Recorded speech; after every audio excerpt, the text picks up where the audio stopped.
नमः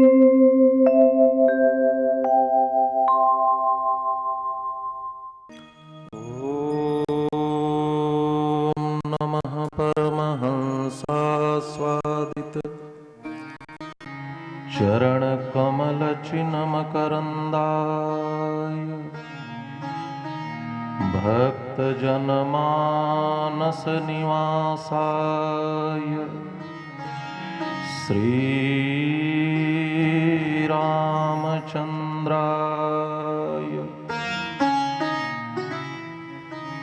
ध्येयं सदा परिभवग्नमभीष्टदोहम्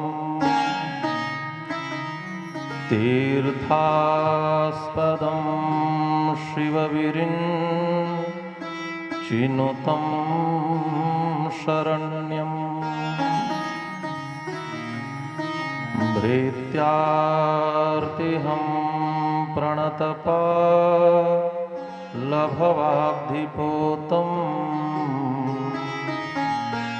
वन्दे महापुरुषते चरणारविन्दम्।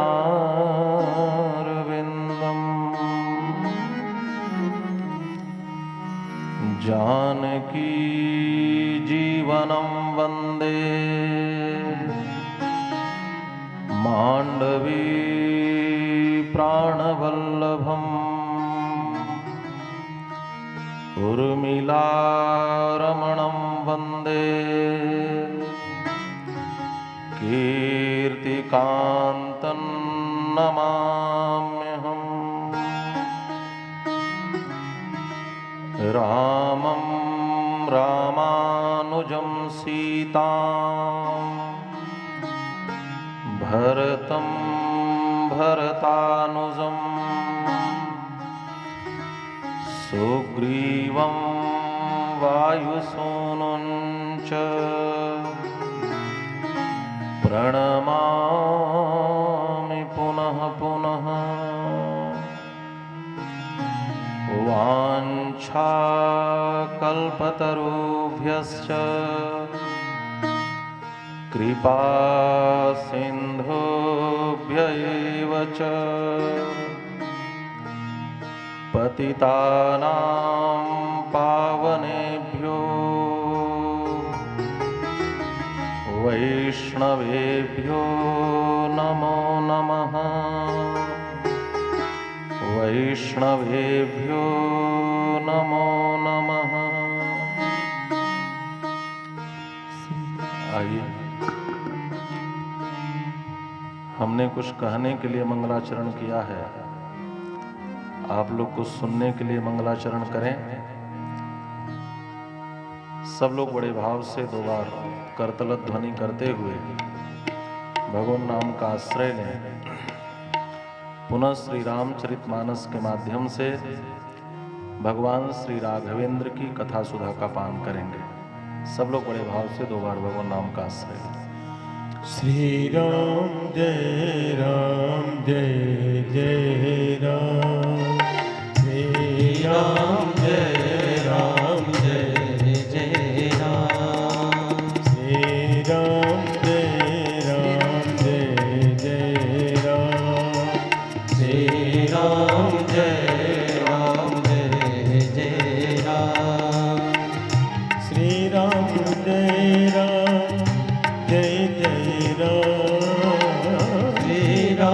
जय राम, श्री राम जय राम जय राम, श्री राम जय राम जय राम, श्री राम जय राम जय राम, श्री राम जय राम जय राम।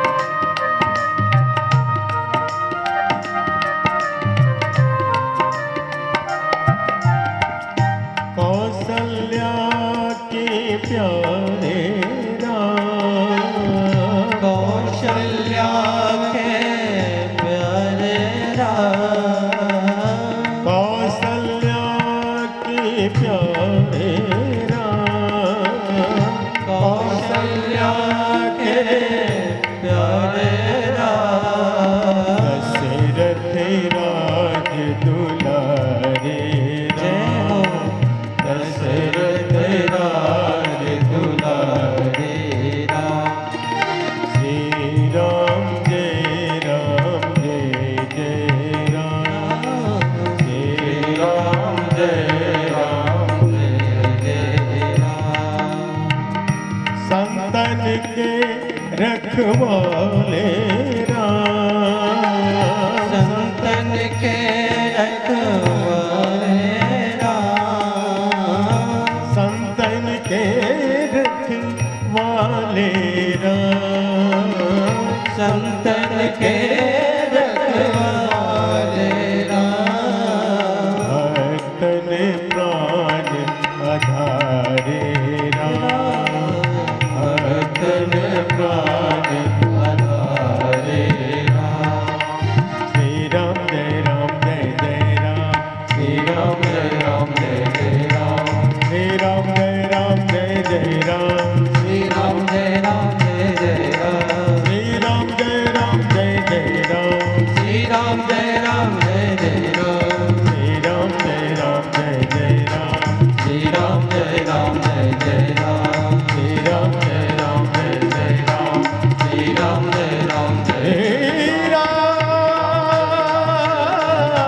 श्री राम जय राम जय जय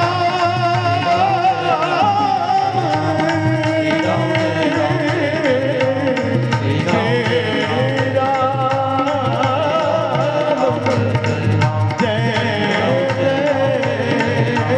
श्री राम जय राम जय राम, श्री राम जय राम बोलिए श्री राघवेंद्र सरकार की जय, श्री जनकराज किशोरी की जय, श्री लखनलाल जी महाराज की जय, श्री भरत रिपुदमन लाल जी महाराज की जय, श्री हनुमान जी महाराज की जय, श्री अवध मिथिला धाम की जय, श्री रामचरितमानस की जय, गोस्वामी श्री तुलसीदास जी महाराज की जय, सब संत समाज की जय, जय जय श्री सीताराम।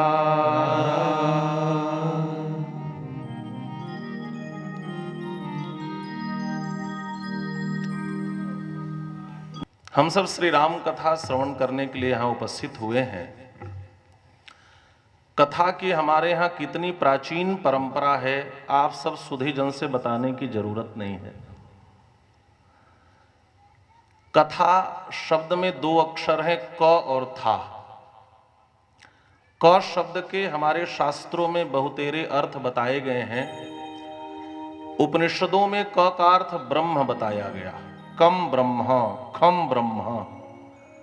साहित्य ग्रंथों में क का अर्थ रस बताया गया, जल बताया गया, कम रसम, कम जलम। क का अर्थ ज्ञान भी होता है, क का अर्थ सुख भी होता है, और था अक्षर का अर्थ होता है स्थापित करना, मतलब स्थापित करना। तो कथा शब्द का अर्थ होता है कम ब्रह्म हृदय स्थापयति स्थापयति इति कथा, कम ज्ञानम हृदय स्थापयति स्थापयति इति कथा, कम सुखम हृदय स्थापयति स्थापयति इति कथा, या कम रसम के रसे स्थिति करोति इति कथा। इसका तात्पर्य यह हुआ कि जो हमारे हृदय में ब्रह्म को बैठा दे, स्थित करा दे, स्थापित कर दे, उसी को कथा कहते हैं। जो हमारे हृदय में ज्ञान को स्थापित करा दे, जो हमारे हृदय में सुख को स्थापित करा दे, जो हमें रस स्वरूप परमात्मा का समास्वादन करवा दे, उसको कहते हैं कथा। और यदि यह नहीं हुआ तो हम उसे कथा नहीं कह सकते। विश्व संस्कृति को सबसे अधिक किसी के चरित्र ने प्रभावित किया है तो भगवान श्री राम के चरित्र ने किया है। इसका सबसे बड़ा कारण क्या है?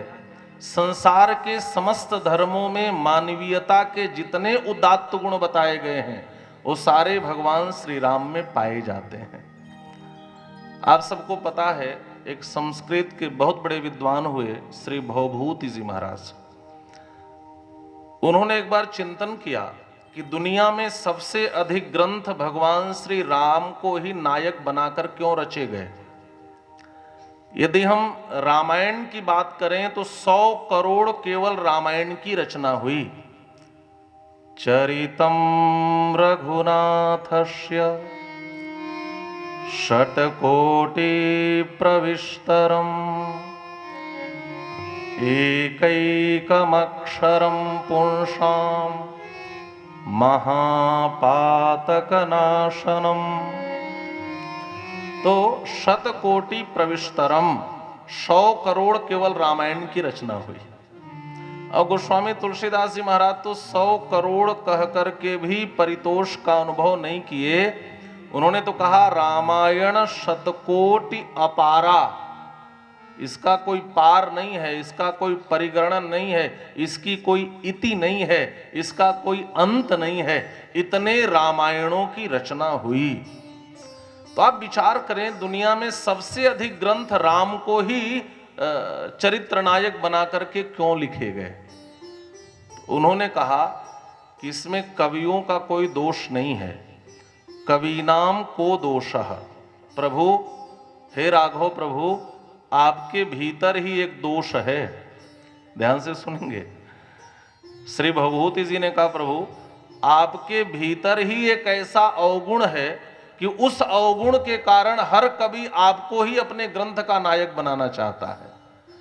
भगवान भी सोचने लगे, मेरे भीतर कौन सा अवगुण है, मेरे भीतर ऐसा कौन सा दोष है।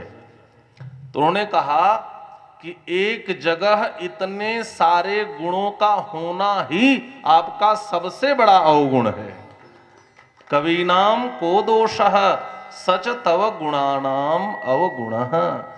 एक जगह इतने गुण प्रभु आज तक किसी में देखे नहीं गए, इसलिए हर ग्रंथकार आपको ही अपने ग्रंथ का नायक बनाना चाहता है। और विश्व वाङ्मय का जो प्रथम महाकाव्य श्री रामायणम की रचना महर्षि वाल्मीकि ने की, उसका भी ग्रंथ नायक उन्होंने भगवान श्री राघवेंद्र को बनाया। इसका तात्पर्य है, दुनिया का जब प्रथम ग्रंथ निर्मित हो रहा था तब भी समाज को भगवान श्री राम के चरित्र की जरूरत थी। और आज दुनिया में जो सबसे अधिक प्रचारित प्रसारित ग्रंथ श्री रामचरितमानस है, इसकी रचना के समय भी संपूर्ण समाज को सबसे अधिक श्री राम के ही चरित्र की आवश्यकता थी।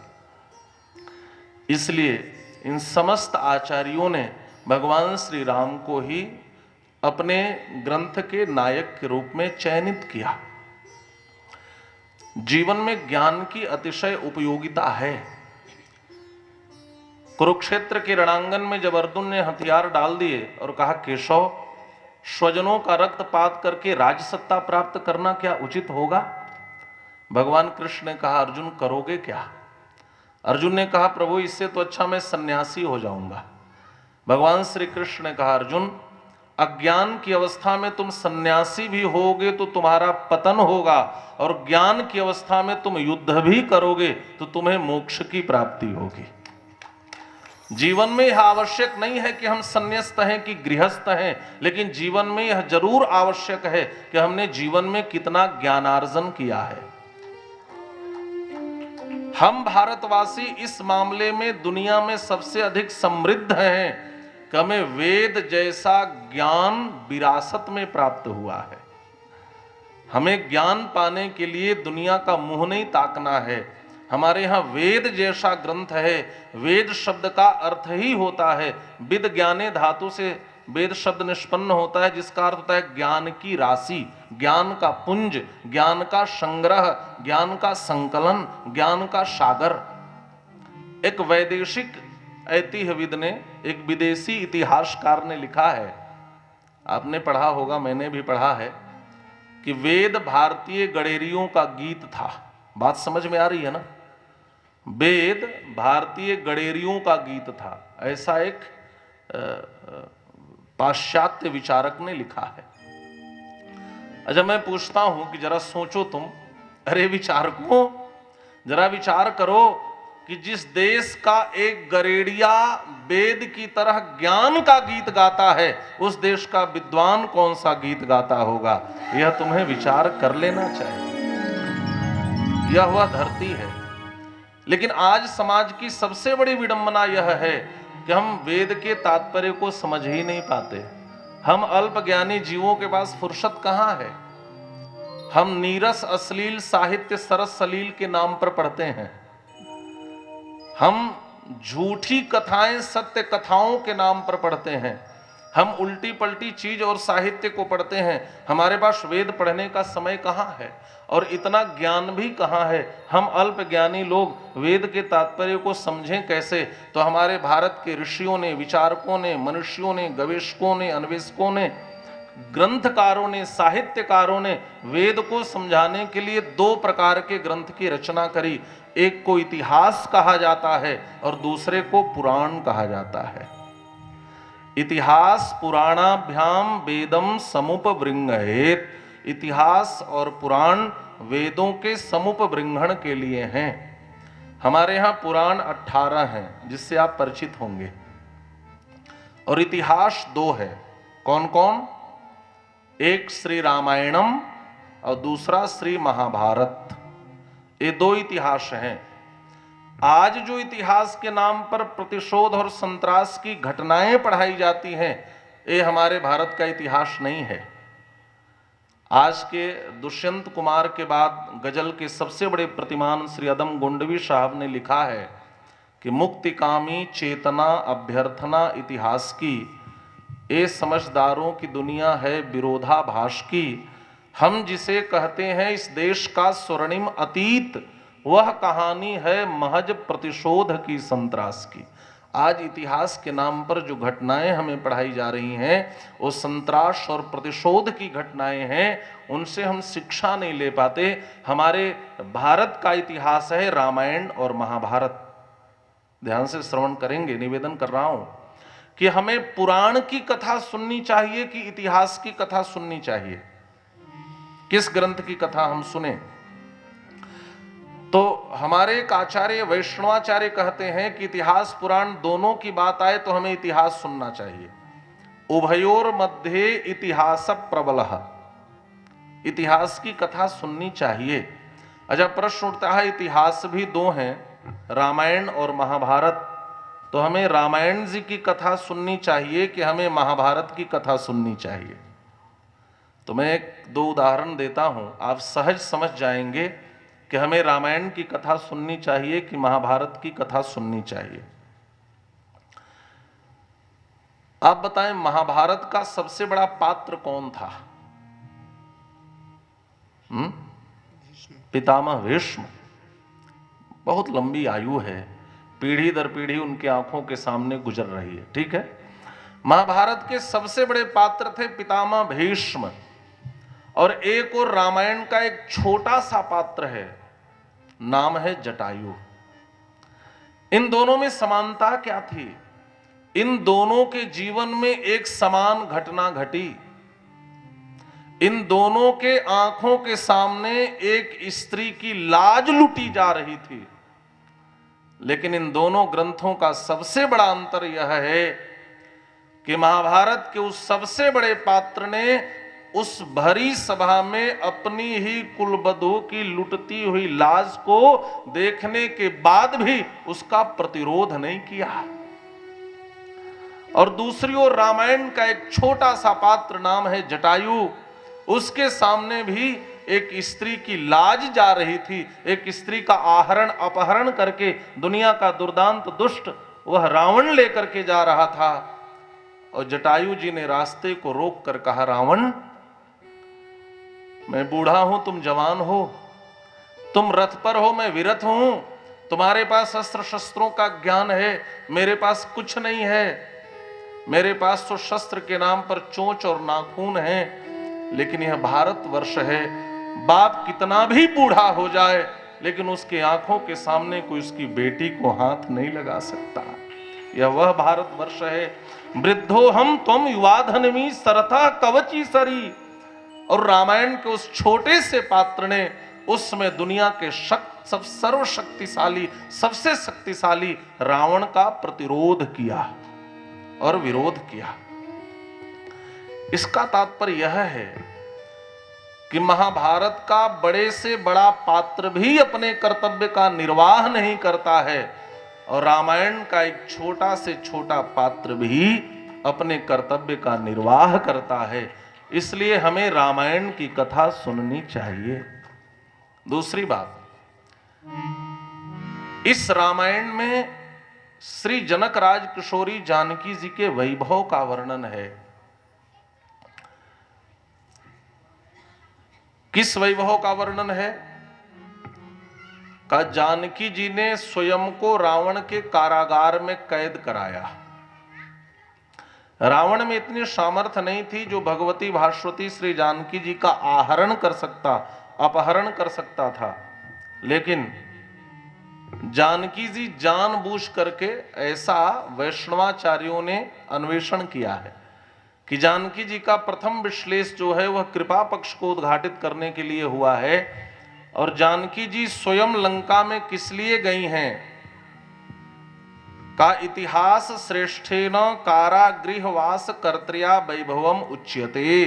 रामायण इसलिए श्रेष्ठ इतिहास है कि जानकी जी ने स्वयं को रावण के कारागार में बंदिनी बना दिया। किस लिए? का रावण जैसे दुष्ट जीवों को मुक्ति दिलाने के लिए जानकी जी ने बंधन स्वीकार कर लिया। ऐसी जानकी चरित्र के वैभव का वर्णन जिस रामायण में हो वह रामायण श्रेष्ठ इतिहास है। इसलिए हमें रामायण की कथा सुननी चाहिए। अच्छा, कथा क्यों सुननी चाहिए? कथा क्या है, किसकी कथा सुने, ये तो हमने जान लिया, लेकिन कथा क्यों सुने यह एक बड़ा प्रश्न है। आप भी सोच रहे होंगे कि कथा सुनने की जरूरत क्या है ना? तो एक दो बातें निवेदन करूं। आज हर चीज को सुरक्षित रखने का प्रयास किया जा रहा है।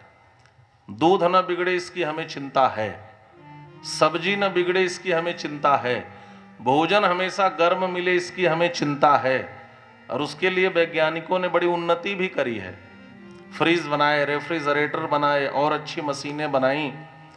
लेकिन क्या कोई ऐसी भी मशीन बनाई गई जिसमें हम डाल दें और मनुष्य न बिगड़े? ऐसी कोई मशीन है? ऐसी कोई मशीन बाजार में है कि मानव न बिगड़े मनुष्य न बिगड़े? ऐसी कोई मशीन है? तो मनुष्य न बिगड़े इसके लिए भगवान की कथा का आयोजन ही है। दूसरी बात, आज हम निर्माण की बात करते हैं। सड़क का निर्माण हो, पुल का निर्माण हो, बिजली के खंभे का निर्माण हो। अच्छा, ये सारे निर्माण हो जाएं और व्यक्ति के चरित्र का निर्माण न हो तो सारे निर्माण व्यर्थ हैं। कई जगह हम लोग जाते हैं तो देखते हैं कि सरकार ने बिजली के तार खिंचवाए और लोग बिजली का तार ही काट कर ले गए। इसका मतलब क्या? चरित्र का निर्माण होना आवश्यक है, यह महत्वपूर्ण है। कथा से व्यक्ति के चरित्र का निर्माण होता है। दूसरी बात, तीसरी बात, हम व्यक्ति के यहां जाकर के व्यक्ति का निर्माण नहीं कर सकते। कथा व्यक्ति का ही केवल निर्माण नहीं करती, कथा एक वातावरण का निर्माण करती है जहां बैठ करके व्यक्ति स्वयं निर्मित होने लगता है। यह कथा का वैशिष्ट्य है, यह कथा की महत्ता है, यह कथा की महिमा है। चौथी बात निवेदन करूं, आज पूरा विश्व प्रदूषण से जूझ रहा है। हर जगह पॉल्यूशन। चीन आदि देश के संघाई शहर में तो दिन में भी कालिमा दिखाई दे रही थी, और वह दिन दूर नहीं जब भारत के दिल्ली में भी कालिमा दिखाई। इतना प्रदूषण है, नदियां प्रदूषित हो गई हैं। बहुत से अभियान चलाए जा रहे हैं प्रदूषण को दूर करने का। लेकिन यदि बाह्य प्रदूषण दूर हो जाए और भीतरी प्रदूषण बचा रहे तो भी क्या हमारी ठीक से सफाई संभव है?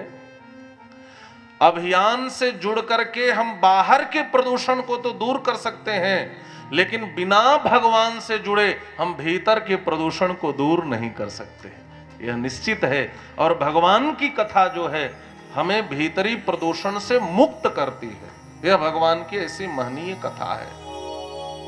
पांचवी बात, कथा क्यों सुने? अच्छा एक बात बताएं, यदि भगवान आपको कहीं मिल भी जाए तो क्या आप पहचान लेंगे कि ये भगवान है? एक घटना हमने सुनी थी, आपको सुना दूं। बोलिए श्री राघवेंद्र सरकार की जय। मुझे तो लग रहा था कि मैं ही थका हूं, लेकिन आप तो हमसे भी ज्यादा थके हैं। अरे जरा सा जोर लगाकर जय घोष बोलें। बोलिए श्री जनकराज किशोरी की जय। श्री हनुमान जी महाराज की जय। हमने घटना सुनी थी। एक पुजारी जी मंदिर में पूजा किया करते थे। आज पहला दिन है ना, थोड़ा सा विषय का परिचय कराऊं। तो पूजा किया करते थे। अब भक्तों का तांता याता, विविध प्रकार के व्यंजनों का भोग लगता, और पुजारी जी भगवान के पास रखकर भीतर ले जाकर बीवी बच्चों के साथ मिल बांटकर खाने लगते। एक दिन भगवान ने कहा, यार आता मेरे लिए है, 10 मिनट भी मेरे पास नहीं छोड़ते, तुरंत भीतर ले जाकर खाना पीना शुरू कर दे, तो कुछ देर तो छोड़ दिया करो। तो पुजारी जी ने कहा, प्रभु आप ग्रहण कहां करते हो? आप ग्रहण करने लगो तो कल से भोग कौन लगाएगा? 125 करोड़ की आबादी है भारत की, और एक एक मंदिरों में, पूरे मंदिर में रहने वाले लोगों का भोग बनाकर आपके समक्ष रखा जाता है। यदि भगवान आरोग लें तो भोग कोई लगा पाएगा? हर घर में भगवान को भोग लगाया जाता है, तो कठिनाई होगी। श्री राम।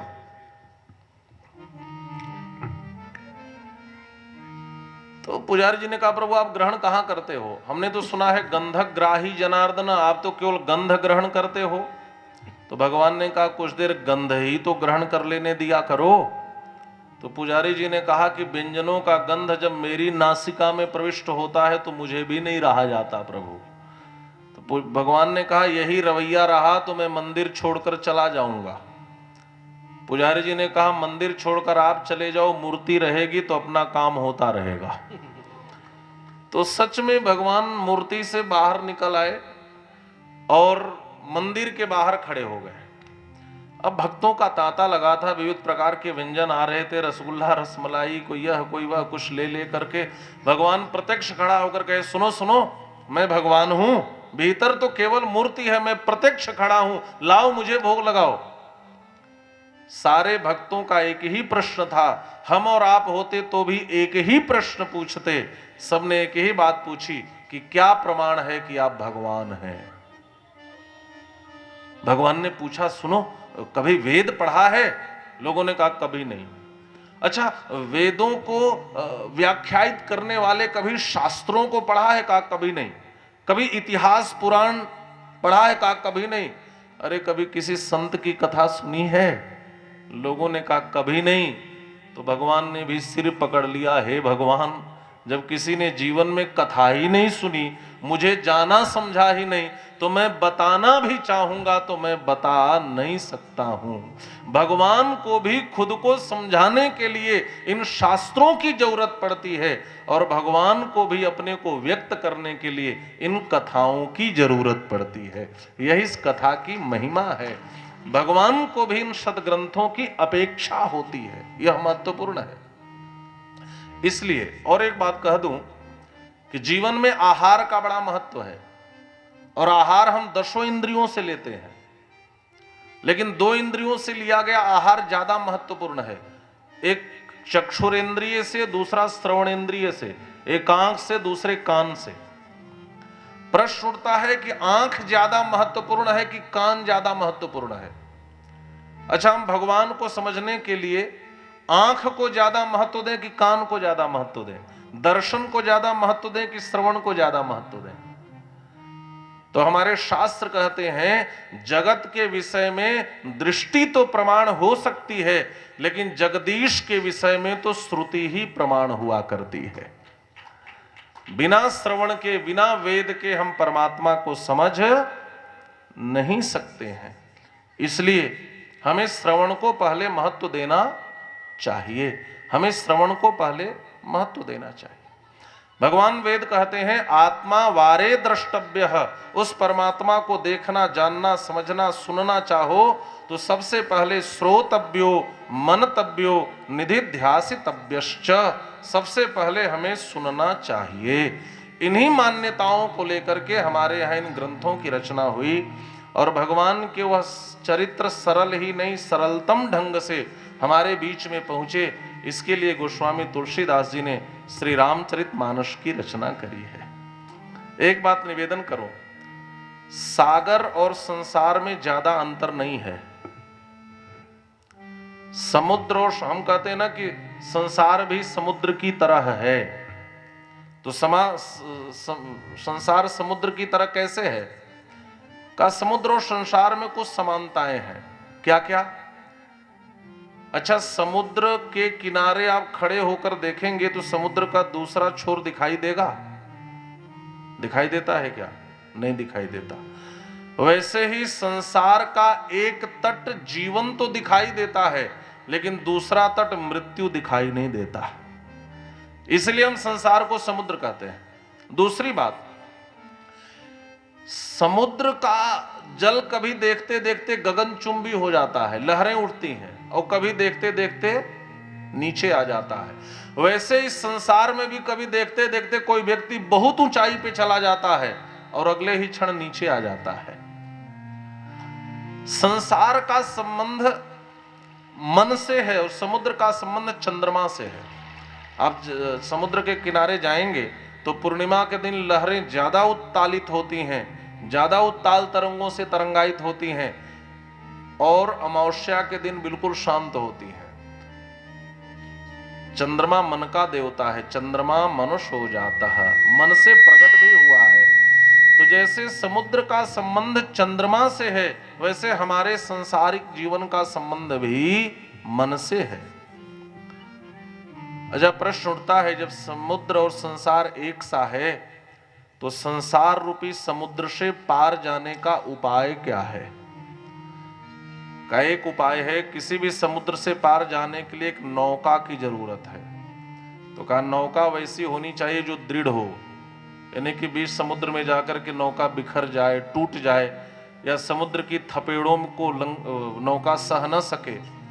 तो प्रश्न उठता है कि संसार सागर से पार जाने के लिए नौकाओं की कमी नहीं है, लेकिन सबसे सुदृढ़ नौका संसार सागर से पार जाने का क्या है? गोस्वामी श्री तुलसीदास जी महाराज रामचरितमानस में कहते हैं, इस भव सागर से पार जाने का कोई सबसे सुदृढ़ नौका है तो वह है राम कथा। मानसकार कहते हैं, भव सागर चढ़ पार जो पावा, भव सागर चढ़ पार जो पावा, भव सागर चढ़ पार जो पावा, भव सागर चढ़ पार जो पावा, भव सागर चढ़ पार जो पावा, भव सागर चढ़ पार जो पावा, राम कथा कह दृढ़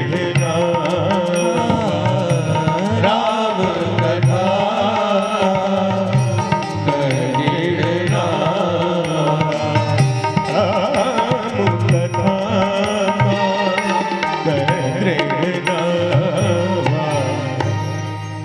भव सागर चह पार जो पावा, राम कथा ताकह दृढ़ नावा। सबसे सुदृढ़ नौका कोई है तो भगवान श्री राम की कथा है।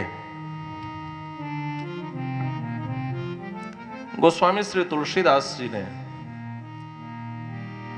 उस संपूर्ण राम कथा को सरल नहीं, सरलतर नहीं, सरलतम ढंग से श्री रामचरितमानस के माध्यम से हम लोगों को उपलब्ध कराया। यह रामचरितमानस सामान्य लोगों के लिए जितना सहज है, विद्वानों के लिए उतना ही कठिन है। यह साधारण ग्रंथ नहीं है। नाना पुराण निगमागम सम्मतम यत् रामायणे निगदितम क्वचिदन्य तोपि। संपूर्ण नाना पुराण निगम आगम सबको समाहित करते हुए क्वचिदन्य तोपी का उद्घोष करने वाले गोस्वामी श्री तुलसीदास जी ने इसमें अलग से भी सुंदरतम चीजों को पिरोया है। मानस के अंतराल में स्थल स्थल पर हम सब उसका दर्शन करेंगे। आइए जल्दी से इस ग्रंथ में प्रवेश करें। आज तो प्रथम दिवस है, धीरे धीरे सारी बातें निवेदन की जाएंगी। हमारे यहाँ की एक सनातनी परंपरा रही है, किसी भी कार्य के आरंभ में हम मंगलाचरण करते हैं। महर्षि पतंजलि ने महाभाष्य में लिखा है कि ग्रंथ में 3 बार मंगलाचरण करना चाहिए, ग्रंथ के आदि में, ग्रंथ के मध्य में और ग्रंथ के अंत में। और गोस्वामी श्री तुलसीदास जी महाराज इस महाभाष्य के महावाक्य को पूर्णतया पालन करते हुए दिखाई देते हैं। ग्रंथ के आरंभ, मध्य और अंत तीनों समय मंगलाचरण करते हैं। और हम लोग अयोध्या में जिस पूज्य आचार्य श्री से रामचरितमानस पढ़ते थे, श्री राम मनोहर दास जी भी पढ़ते थे, साकेतवासी परम पूज्य आचार्य श्री कृपा शंकर जी रामायणी जी से, तो वो कहते थे कि मंगलाचरण तो दुनिया के बहुत से आचार्यों ने किया है, लेकिन ये पहले आचार्य गोस्वामी श्री तुलसीदास जी महाराज हैं जिनका मंगलाचरण से पेट ही नहीं भरता। इतना मंगलाचरण, इतनी वंदना आज तक और किसी ग्रंथ में देखी नहीं गई है। किसी ने पूछा कि इतनी वंदना का लाभ क्या है? कहा जो ज्यादा वंदना करता है उसके जीवन के बंधन तुरंत समाप्त हो जाते हैं। और यह रामचरितमानस का वैशिष्ट्य है। 3 बार मंगलाचरण का तात्पर्य यह है, हमारे जीवन की भी मुख्यतः 3 अवस्थाएं हैं, बाल्यावस्था, युवावस्था और वृद्धावस्था। इन 3 अवस्थाओं में यदि हमारा आचरण मंगलमय होगा तो हमारा संपूर्ण जीवन मंगलमय हो जाएगा। सर्वप्रथम गोस्वामी श्री तुलसीदास जी महाराज मंगलाचरण करते हैं। वर्णानाम अर्थ संघानाम रसानाम छंदसामपि मंगलानाम च कर्तारौ वंदे वाणी विनायकौ। वर्णानाम अर्थ संघानाम। एक बात आपसे निवेदन करूं, रामचरितमानस का आरंभ व अक्षर से शुरू हुआ और रामचरितमानस का जो अंत है ना, यह भी व अक्षर पर हुआ, दह्यन्ति नो मानवाः, वकार पर। कवि कुलगुरु कालिदास जी ने रामचरित्र की जो रचना करी, रघुवंश महाकाव्यम, उन्होंने भी उसमें पहला अक्षर वकार रखा। वागर्था संपृक्तौ वागर्थ प्रतिपत्तये जगतः पीतरौ वंदे पार्वती परमेश्वरौ। भगवान सुखदेव जब भागवत में पहली बार बोले और पहला अक्षर उनके मुंह से निकला तो वकार निकला। वरीयानेशते प्रश्नः कृतो लोकहितं नृप। मैं अनेकों प्रमाण गिना सकता हूं, जब भी कोई श्रेष्ठ आचार्य बोलता है तो उसके मुंह से पहला अक्षर वकार प्रकट होता है। इस वकार की महिमा क्या है? हमारे यहां वकार अमृत का बीज माना गया है। भगवान राम की कथा अमृत के समान है। इसका सबसे बड़ा प्रमाण क्या है? का अमृत के बीज से ही रामचरितमानस का आरंभ कर रहे हैं, वकार अक्षर से। दूसरी बात यह है, हम कहते हैं संतों की वाणी में अमृत है। प्रमाण क्या है? का गोस्वामी जी की लेखनी से पहला अक्षर अमृत का बीज ही प्रकट हुआ।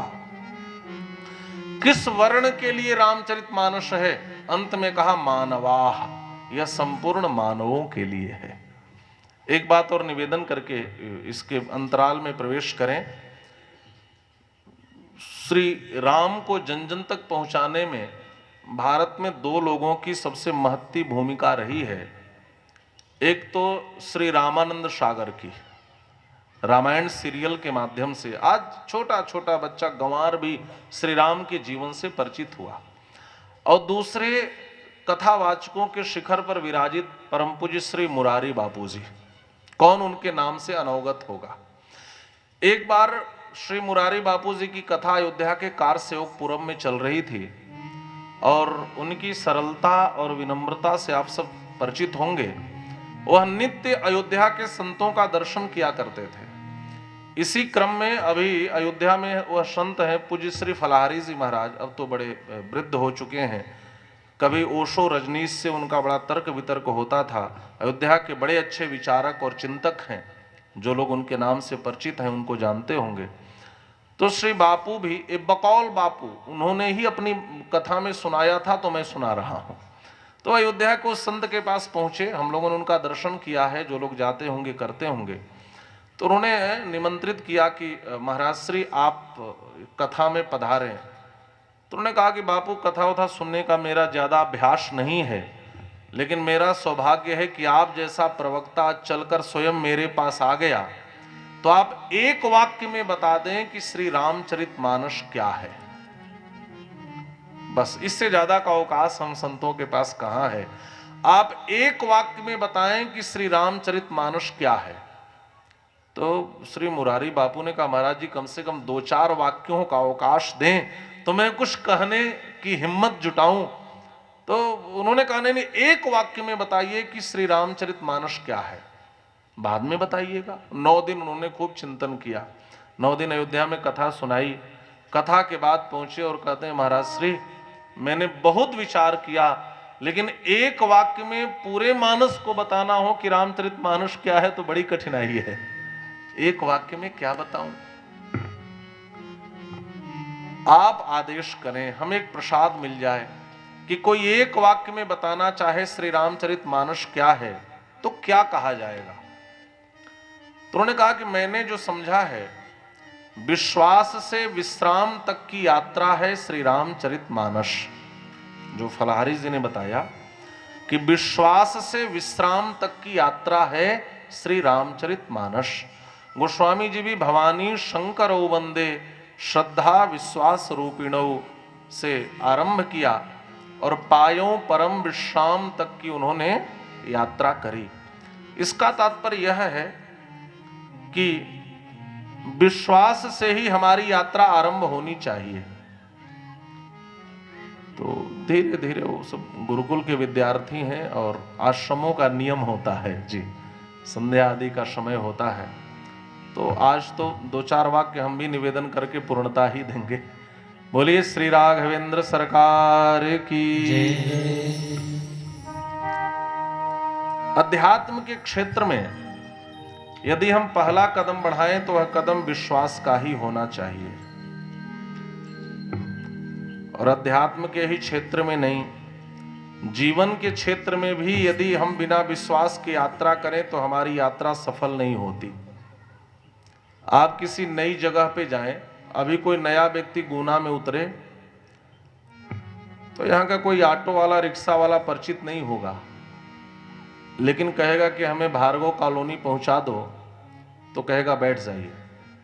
तो बाहर से आने वाला व्यक्ति क्या परिचित होता है उस रिक्शा वाले से, लेकिन वह विश्वास करके ही बैठता है कि भाई ये पहुंचा देगा, और पहुंचा देता है। तो बिना विश्वास से आप स्टेशन से भार्गव कॉलोनी नहीं पहुंच सकते, तो बिना विश्वास के आप उस परब्रह्म पुरुषोत्तम परमात्मा तक कैसे पहुंच सकते हैं। तो हमारी जो यात्रा का प्रथम कदम होना चाहिए वह विश्वास से लबरेज होना चाहिए। ऐसे भी आप समझे, एक व्यक्ति सैलून में जाता है और आंख बंद करके कुर्सी पे बैठ जाता है, और एक आदमी अपने हाथ में छुरा लेकर खड़ा रहता है, गले के पास रखता है, लेकिन उसको विश्वास है कि इससे दाढ़ी बनाएगा, गला नहीं काटेगा। तो बिना विश्वास के एक दाढ़ी नहीं बनती, तो बिना विश्वास के हमारा जीवन कैसे बनेगा। जीवन बनाने के लिए पहली यात्रा विश्वास से होनी चाहिए। गोस्वामी तुलसीदास जी उसी विश्वास से कदम बढ़ाते हैं कि हमारी रामचरितमानस की यात्रा भी विश्वास से ही शुरू होगी और हमें विचार करना चाहिए। अच्छा, एक बात और निवेदन करूं, आप सब लोगों को हमेशा के लिए यहीं रहना है दुनिया में? बोलिए। देखिए, व्यासपीठ संवाद के लिए है, अलग की बात है कि कहीं कहीं विवाद के लिए भी होता है, लेकिन हमारे यहाँ संवाद की परंपरा है, तो कभी कभी आप लोग बोल दिया करें। तो सबको हमेशा यहां रहना है? नहीं रहना है। यहां की तो आपने खूब तैयारी की है, खूब बैंक बैलेंस बनाया, जमीन खरीदा, मकान पे मकान बनवाया। अच्छा, जहां जाना है वहां की आपने क्या तैयारी की है?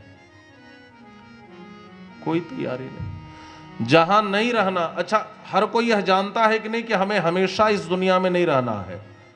यह जानते हुए भी जहां नहीं रहना वहां की हमने बहुत तैयारी की, और जहां जाना है वहां की क्या तैयारी है?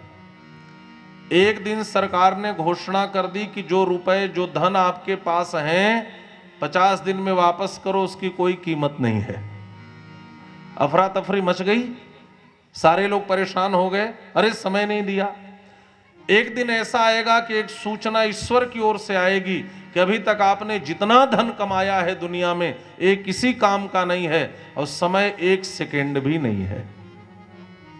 उस दिन आप क्या करेंगे? विचार करें, उस दिन आप क्या करेंगे? इसलिए हमें वहां की तैयारी करनी चाहिए, और इतना खर्च वर्च करके यह जो आयोजन किया जा रहा है, यह वहां की ही तैयारी के लिए है, यह वहां पहुंचने की तैयारी है। कुछ जाएगा क्या? अच्छा, 1-2 बिस्वा चला जाएगा जमीन? नहीं। इतना बढ़िया रूम बनवाया है, सजाकर क्या डेकोरेट किया है, कुछ एक आध रूम साथ जाएगा? नहीं जाएगा ये भी। अच्छा, इतना गहने आदि बनवाए हैं, ये सब कुछ जाएगा? अरे, घर वाले ही आंगन में निकाल लेते हैं, वो भी नहीं जाने देते। अजीब बात है जब जाना हो तो। अच्छा, इतना हमने व्यवहार संबंध निभाया है, एक आध दो पड़ोसी साथ जाएंगे क्या? वो भी साथ नहीं जाएंगे। अच्छा, कोई बात नहीं, घर वालों के प्रति हमने इतनी ममता दिखाई है, ये सब भी नहीं जाएंगे। शमशान तक कुछ लोग जाने के बाद भी, बड़ा बेटा जब आग दे देगा, उसके बाद जिस शरीर को हमने खूब सजाया धजाया है, क्या शरीर भी साथ जाएगा? सोचो, साथ क्या जाएगा? और अभी नहीं सोचोगे तो अभी नहीं तो कभी नहीं। यह ऐसा जीवन है, इसका कोई ठिकाना नहीं है। किसी ने बड़ी सुंदर बात कही है, क्या? जाएगा जब यहाँ से कुछ भी न पास होगा, 2 गज कफन का टुकड़ा तेरा लिबास होगा। जाएगा जब यहाँ से कुछ भी न पास होगा, 2 गज कफन का टुकड़ा तेरा लिबास होगा। जाएगा जब यहाँ से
गजब यहाँ से।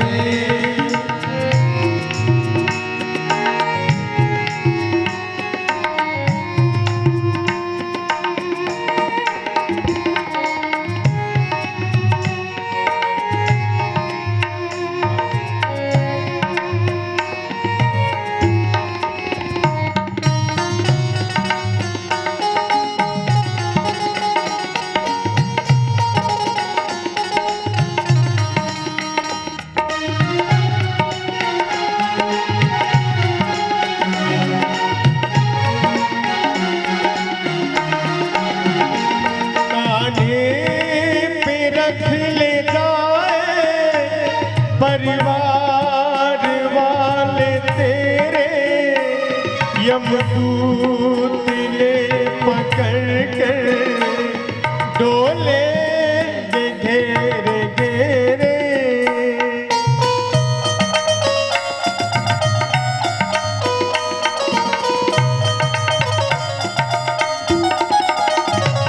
कान्हे पे रख ले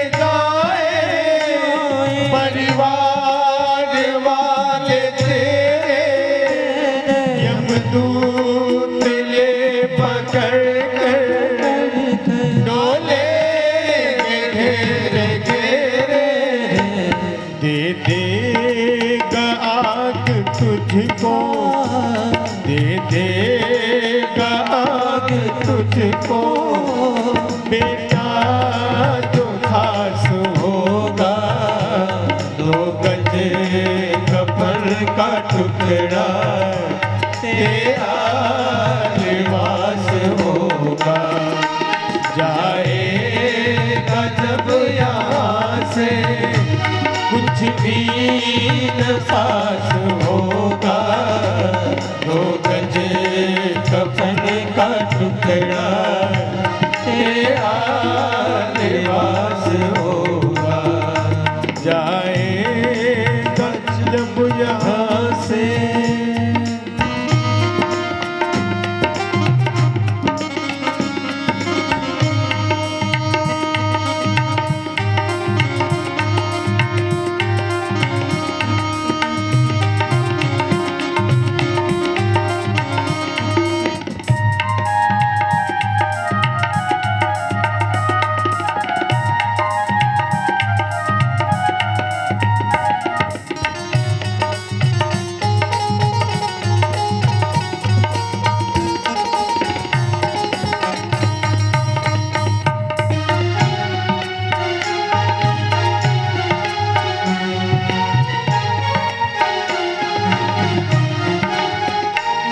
मिट्टी में मिली मिट्टी बाकी की राख होगी।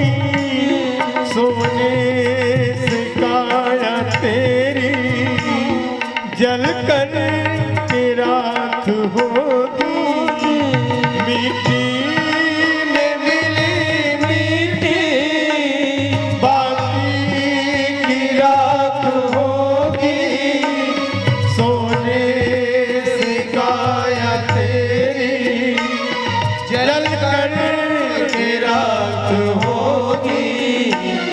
दुनिया को छोड़ तेरा, दुनिया को छोड़ तेरा मरघट में वास होगा। दो गजे कफन का टुकड़ा तेरा लिबास होगा। जाएगा जब यहाँ से कुछ भी न पास होगा। दो गजे कफन का टुकड़ा तेरा लिबास होगा। दो गजे कफन का टुकड़ा तेरा लिबास होगा। दो गजे कफन का टुकड़ा तेरा लिबास होगा। जाएगा जब यहाँ से कुछ भी न पास होगा। दो गज कफन का टुकड़ा तेरा लिबास होगा। हमें इस पर विचार करना चाहिए, क्या जाएगा। तो जहाँ नहीं रहना वहाँ की बहुत तैयारी, और जहाँ जाना वहाँ की कोई तैयारी नहीं। आइए वहाँ चलने की तैयारी करें। गोस्वामी श्री तुलसीदास जी ने बड़ा ही सुंदरतम मंगलाचरण किया है।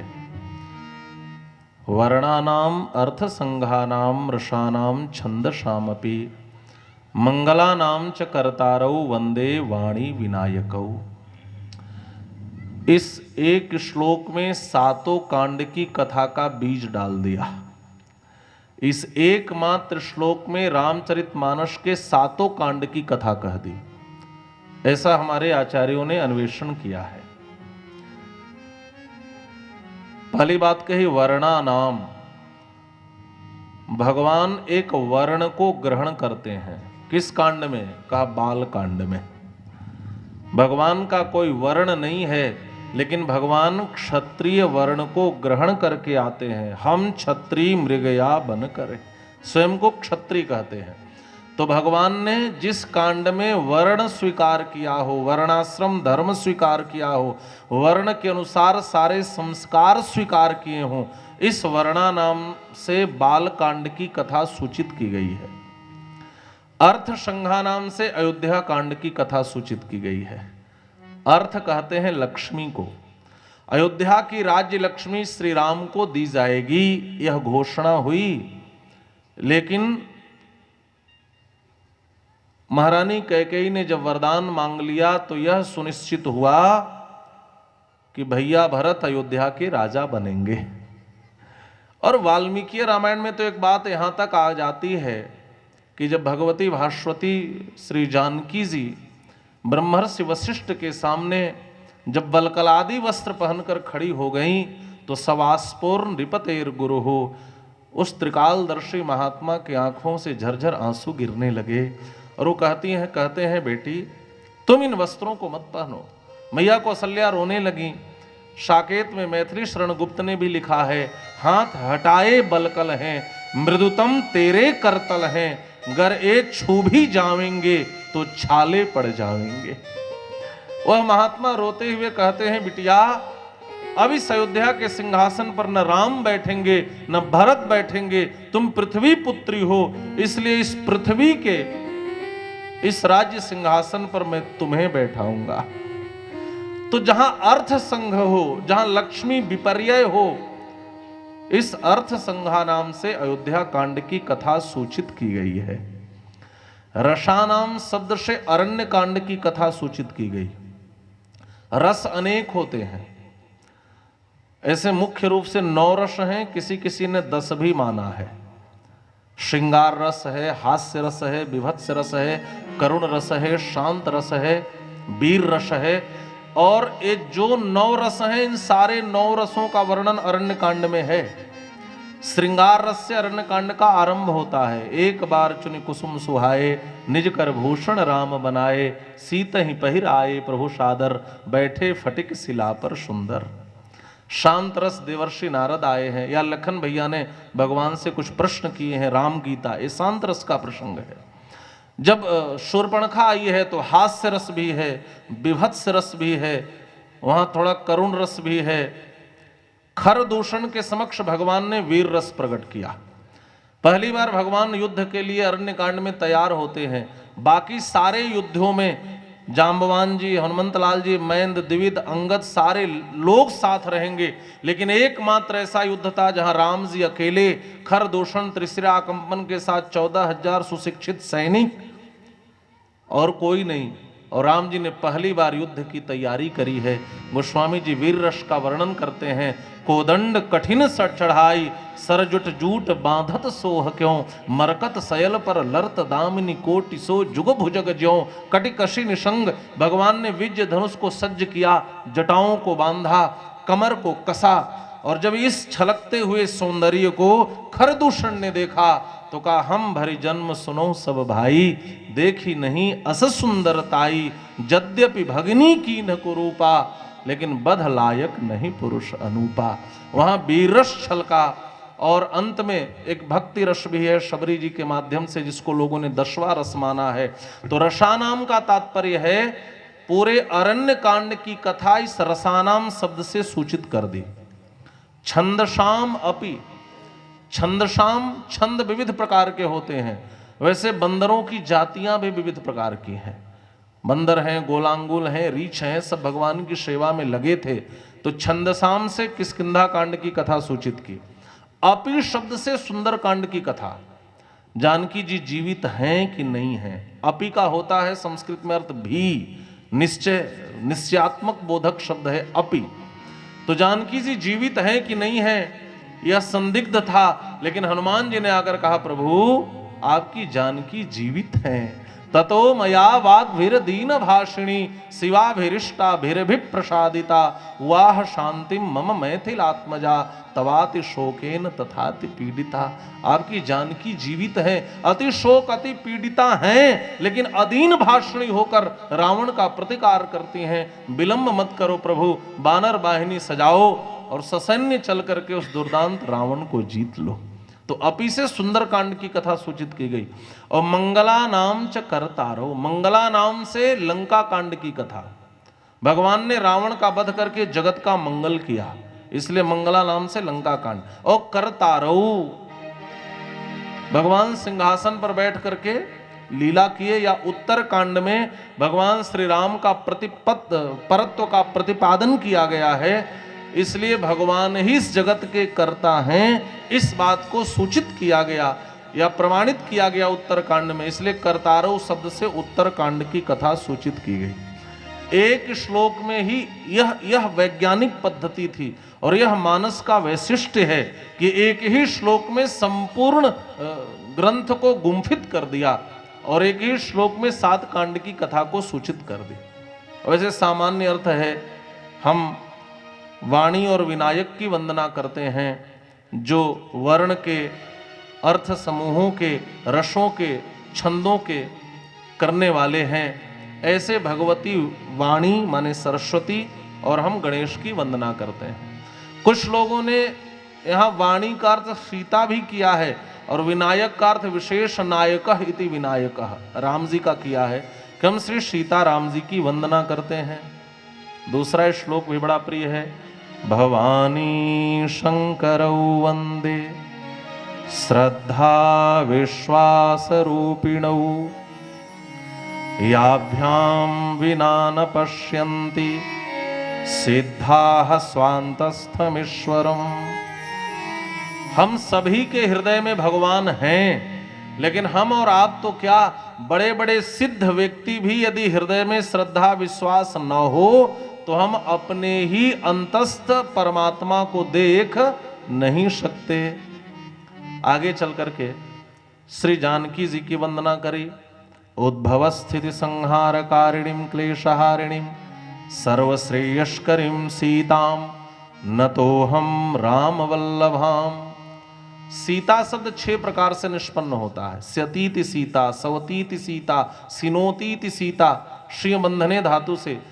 सिनोतीति सीता का तात्पर्य है जो अपने गुणों में भगवान को बांध ले, अथवा जो जगत का उद्भव करे, जगत को उत्पन्न करे, जगत का पालन करे, जगत का जो संहार करे। ये 6 विशेषण जानकी जी के दिए हैं और ऐसी 6 विशेषणों से युक्त जो जानकी जी हैं, ऐसी राम वल्लभा जानकी जी की हम वंदना करते हैं। और अंत में भगवान श्री राम की वंदना करी। आगे चल करके 5 सोरठों में पंचदेवों की वंदना करी, गुरु जी की वंदना करी और संत समाज की वंदना करी। आइए हम भी जरा संत समाज की वंदना करें।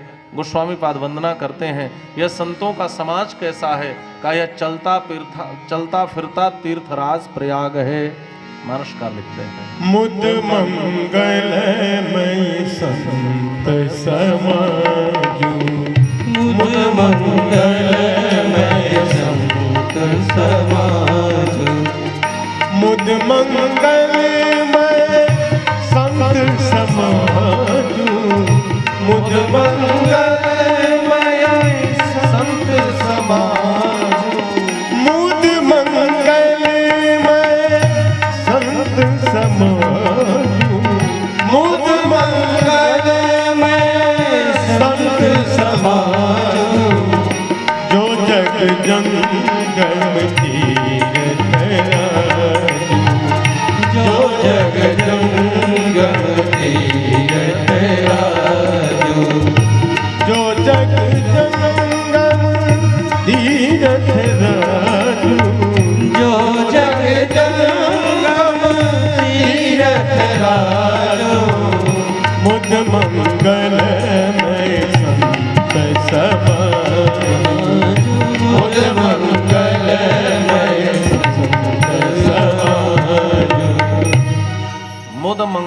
मय संत समाजो, जो जग जंगम तीरथ राजू।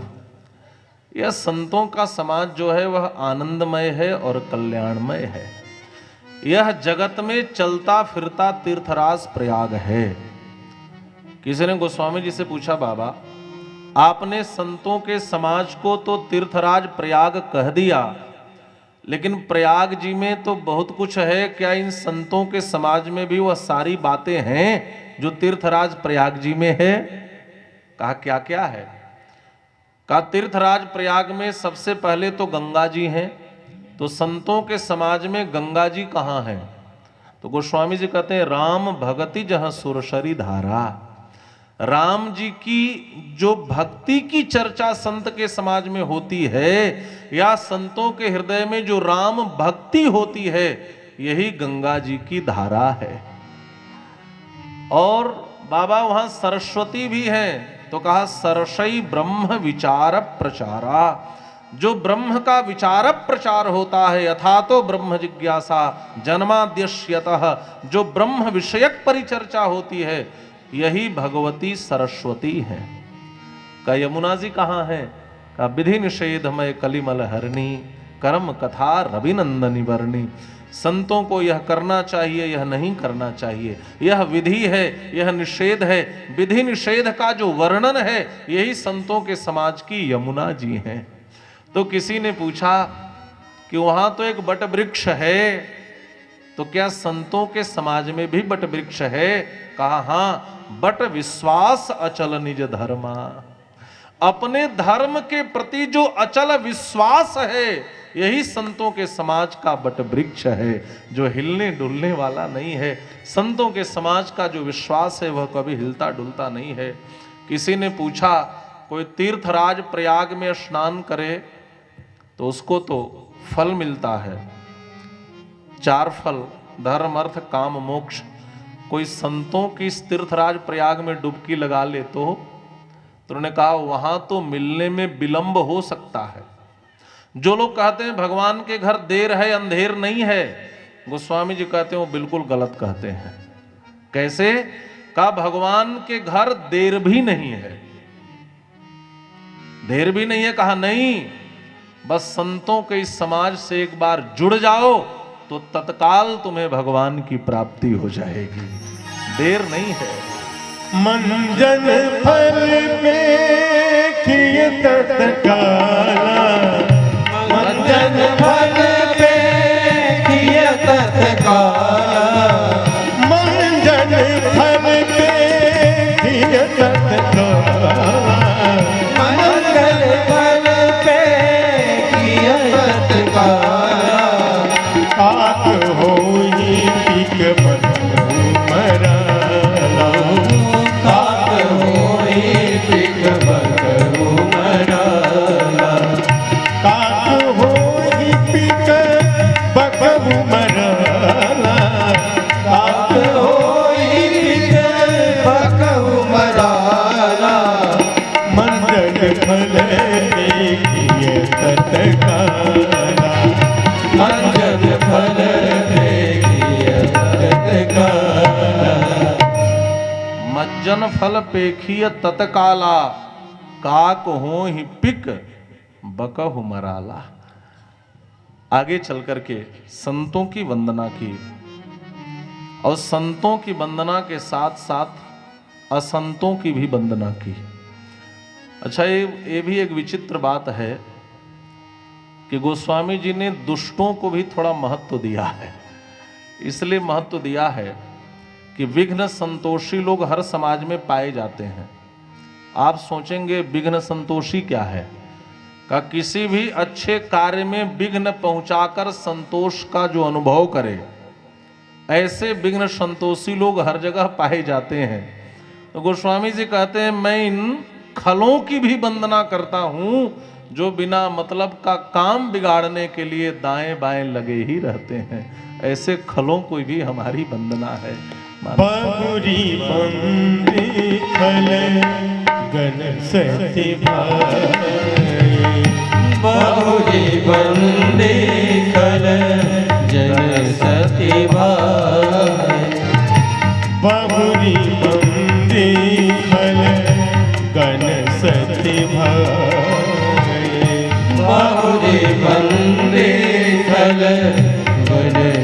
सती भाई बहुरी बंदी खल गण सती भाई बहुरी बंदी खल गण सती भाई जे बिनु काज दाहिने बाएं जे बिनु काज दाहिने बाएं जे बिनु काज दाहिने बाएं। गोस्वामी पाद कहते हैं हम खलों की वंदना करते हैं। एक संत बता रहे थे कि खल का अर्थ होता है ख से खाए और ल से लड़े, उसको खल कहते हैं। तो एक संत बगल में बैठे थे, वो कहे मैं और अच्छे से बताता हूँ, जिसका खाए उसी से लड़े। यह खल की ज़्यादा अच्छी परिभाषा है। तो ऐसे खलों की भी वंदना करते हैं। आगे शब की वंदना करी, महर्षि वाल्मीकि की वंदना करी और सरस्वती और गंगा जी की एक साथ वंदना करी। क्यों? सरस्वती जी अविवेक हारिणी हैं और गंगा जी पाप हारिणी हैं। इन दोनों की वंदना, फिर शिवाशिव की वंदना, अयोध्या जी की वंदना, अयोध्या वासियों की वंदना, मैया कौशल्या की वंदना प्राची दिशा कह करके की, जहां से भगवान श्री राम रूपी सूर्य प्रकट हुआ। दशरथ जी की वंदना करी और दशरथ जी की वंदना करके सोचे कि एक समधी की वंदना करके दूसरे को नहीं छोड़ूंगा, तो तुरंत दूसरे समधी की वंदना करी। प्रणव परिजन सहित विदेहु जाहि राम पद गूढ़ सनेहु जोग भोग मह राख्यो गोई राम बिलोकत प्रगटत सोई। और इस सत्य प्रेमी के बाद गूढ़ प्रेमी की वंदना करी। फिर भरत लाल जी की वंदना करी, बंदो प्रथम भरत के चरणा। आगे हम लोग इस पर विचार करेंगे। अभी आज थोड़ा ये नियम है कि नहीं वंदना कर लेनी चाहिए, तो जल्दी जल्दी वंदना कर लेते हैं। प्रणवो प्रथम भरत के चरणा। प्रथम भरत की वंदना क्यों? का जितने भाई हैं राम जी के उसमें सबसे बड़े हैं, 3 भाई में सबसे बड़े हैं, इसलिए प्रथम वंदना करी। जितने भी रामचरितमानस में प्रेमियों की परिचर्चा है उसमें सर्वश्रेष्ठ हैं, इसलिए प्रणवो प्रथम भरत के चरणा। हमारी जीवन को दिशा जितने लोगों से मिली उनमें कोई सर्वश्रेष्ठ है तो भैया भरत हैं, इसलिए प्रणवो प्रथम भरत के चरणा। जासु नेम व्रत जाई न बरना राम चरण पंकज मन जासु लुबुध मधुप तजी न पासु। इसकी चर्चा हम लोग आगे करेंगे। लखन भैया की वंदना, और फिर आज शनिवार है ना, तो हनुमान जी की वंदना करी। तो हम लोग भी एक लाइन में हनुमान जी की वंदना करें। और एक बात निवेदन कर दें, आप 8 साल से कथा सुन रहे हैं तो कम से कम चौपाई तो आपको पीछे से गानी ही चाहिए। और मानस की चौपाई किसी वेद मंत्र से कम ऊर्जा नहीं देती। आप गा कर देखें और स्वयं अनुभव करें। आइए सब लोग बड़े भाव से श्री हनुमान जी की वंदना करें मानसकार के शब्दों में। महावीर बिनवऊ हनुमाना महावीर बिनवऊ हनुमाना महावीर बिनवऊ हनुमाना महावीर बिनवऊ हनुमाना रामदासु जस आप बखाना रामदासु जस आप बखाना महावीर बिनवऊ हनुमाना। अजय श्री हनुमान जी को महावीर कहा। महावीर क्यों? महावीर क्या हनुमान जी सबसे बड़े वीर हैं? अच्छा, बातें तो बहुत सी हैं।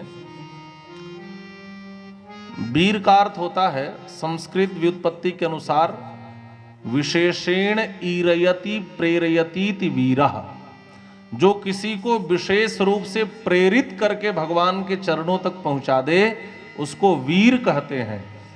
और इस रामचरितमानस में अधिक से अधिक लोगों को भगवान के चरणों तक प्रेरित करके पहुंचाने का कार्य कोई किया है, चाहे वह विभीषण हो, चाहे वह सुग्रीव जी हों तो श्री हनुमान जी ने किया है, इसलिए हनुमान जी को महावीर कहा। एक बात और बताऊं, अच्छा आप बताएं, दुनिया का सबसे बड़ा ही वीर नहीं, अनंत कोटि ब्रह्मांड का सबसे बड़ा वीर कौन है? अरे बोलिए, भगवान है, राम जी हैं। अरे भगवान से भी बढ़कर कोई वीर है क्या? भृगुट विलास सृष्टि लय होई। अच्छा, सबसे बड़े वीर त्रैलोक्य के हैं श्री राम जी। अच्छा, जो त्रैलोक्य के सबसे बड़े वीर को अपने वश में कर ले वह महावीर होगा कि नहीं? अच्छा, बस में भी कैसे किया? गोस्वामी जी के ही शब्दों में देखें, भगवान राम को भी, भगवान राम जैसे वीर को भी जो अपने वश में कर ले, हम ऐसे महावीर की वंदना करते हैं। सुमिरी पवन सुत पावन नाम, सुमिरी पवन सुत पावन नाम, सुमिरी पवन सुत पावन नाम, सुमिरी पवन सुत पावन नाम, अपने बस करी राखे राम, अपने वश करी राखे राम, सुमिरी पवन सुत पावन नाम, सुमिरी पवन सुत पावन नाम, अपने बस करी राखे राम, अपने वश करी राखे राम, अपने वश करी राखे रामू। जो भगवान को भी अपने वश में कर ले वह तो महावीर ही होगा। ऐसे महावीर के चरणों में वंदना करिए। और कोई सुखदेव जी को ज्ञानी भले कहे, गोस्वामी जी कहते हैं सुखदेव जी ज्ञानी नहीं, सुखदेव जी भक्त हैं। और 3 भक्त मुनियों में सुखदेव जी की वंदना करी और श्री जानकी जी की वंदना करी, उसके बाद राम जी की वंदना करी। और जानकी जी राम जी में कोई भेद नहीं है यह बताते हुए एक युगल वंदना करी और उसके बाद नाम महिमा की विवेचना करी। तो आज हम भी इसी वंदना के साथ वाणी को विराम देते हैं। आइए 2 बार भगवान नाम का आश्रय लें और कल ठीक 2 बजे से आगे की चर्चा आरंभ होगी। आप समय से आएंगे। आइए 2 बार भगवान नाम का आश्रय और आरती का दर्शन। मेरे तो आधार सीता राम के चरनार बिंद, मेरे तो आधार सीता राम के चरनार बिंद, मेरे तो आधार सीता राम के चरनार बिंद, मेरे तो आधार सीता राम के चरनार बिंद, मेरे तो आधार सीता राम के चरनार बिंद, मेरे तो आधार सीता राम के चरनार बिंद, राम के चरनार बिंद, राघव के चरनार बिंद, राम के चरनार बिंद, राघव के चरनार बिंद, राघव के चरनार बिंद, सावन के चरनार बिंद, राम के चरनार बिंद, राघव के चरनार बिंद, मेरे तो आधार सीता राम के चरनार बिंद, मेरे तो आधार सीता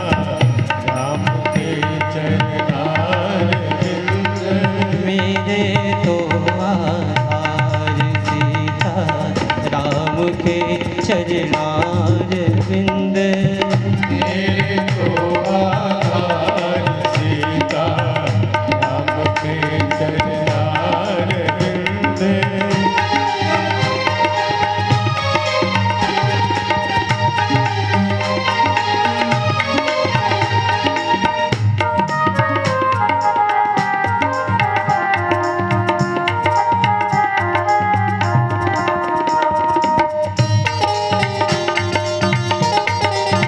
सब लोग बड़े भाव से ताली बजाते हुए गाएं। जय हो। राघव के चरणार बिंद राघव के चरणार बिंद राघव के चरणार बिंद राघव के चरणार बिंद रघुनंदन के चरणार बिंद राम के चरणार बिंद रघुनंदन के चरणार बिंद राघव के चरणार बिंद मेरे तो आधार सीता राम के चरणार बिंद मेरे तो आधार सीता राम के चरणार बिंद मेरे तो आधार सीता राम के चरणार बिंद मेरे तो आधार सीता राम के चरणार बिंद राम के चरणार बिंद राघव के चरणार बिंद राम के चरणार बिंद राघव के चरणार बिंद राम के चरणार बिंद राघव के चरणार बिंद राम के चरणार बिंद राघव के चरणार बिंद राम के चरणार बिंद राघव के चरणार बिंद राम के चरणार बिंद राघव के चरणार बिंद मेरे तो आधार सीता राम के चरणार बिंद मेरे तो आधार सीता राम के चरणार बिंद मेरे तो आधार सीता राम के चरणार बिंद मेरे तो आधार सीता राम के चरणार बिंद मेरे तो आधार सीता राम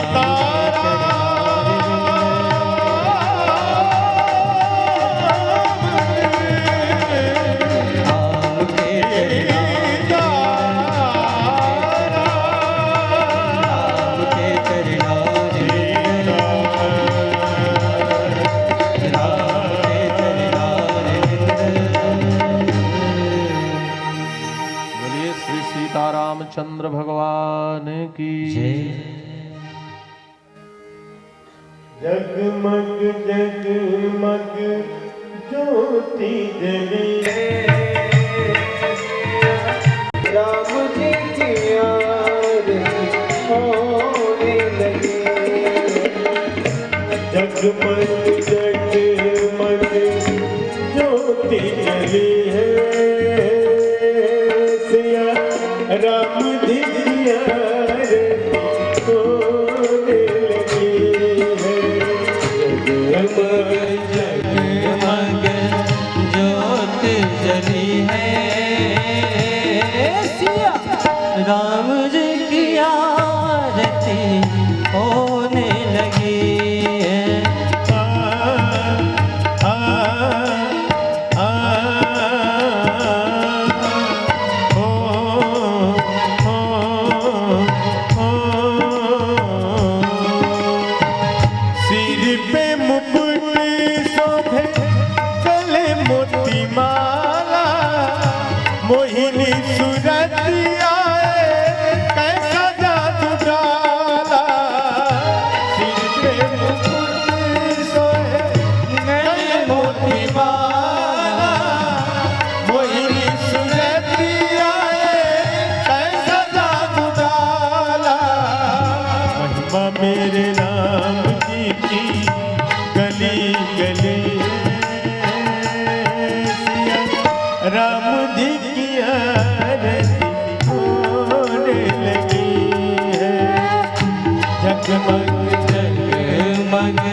राम जी को सुंदर छवि लखन को प्यारे हनुमत सोहे जैसे अखियों के तारे प्रभु जी के पाए खड़ी जनक ललिए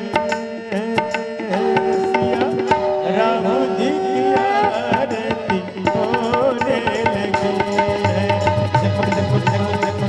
ज्योति जली है सिया राम जी की आरती होने लगी है। जगमग जगमग ज्योति जली है सिया राम जी की आरती होने लगी है।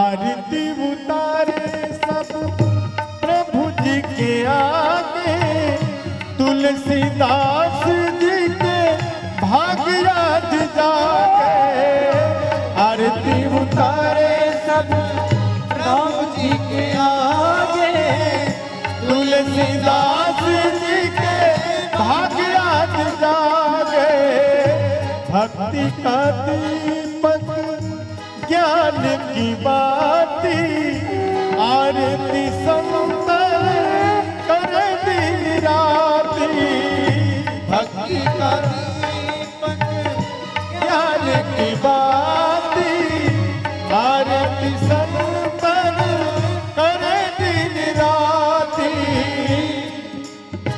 सब आवो मिल गावो सब आवो मिल गावो सब आवो मिल गावो दुख सब टली सिया राम जी की आरती होने लगी है जगमग जगमग जगमग जगमग ज्योति जली है सिया राम जी की आरती होने लगी है सिया राम जी की आरती होने लगी है सिया राम जी की आरती होने लगी है सिया राम जी की आरती होने लगी है। श्री राघवेंद्र सरकार की जय श्री जनक राज किशोरी की जय